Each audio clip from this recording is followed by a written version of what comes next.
Perseteruan antara Denise Caryesta dengan Dewi Persik kian memanas. Seperti diketahui, Dewi Persik sempat mendatangi rumah Denise Caryesta. Namun, Dewi Persik tak dapat bertemu dengan selebgram tersebut. Kali ini, Denise Caryesta justru kembali menyenggol Dewi Persik. Wanita yang dijuluki cadel itu meminta pada seluruh stasiun televisi untuk tak memperkerjakan Dewi Persik lagi.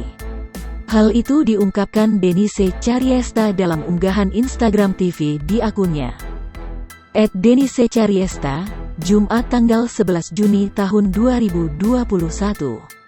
Menurut Denise, ucapan Dewi Persik di media sosial tak pantas menjadi sajian masyarakat.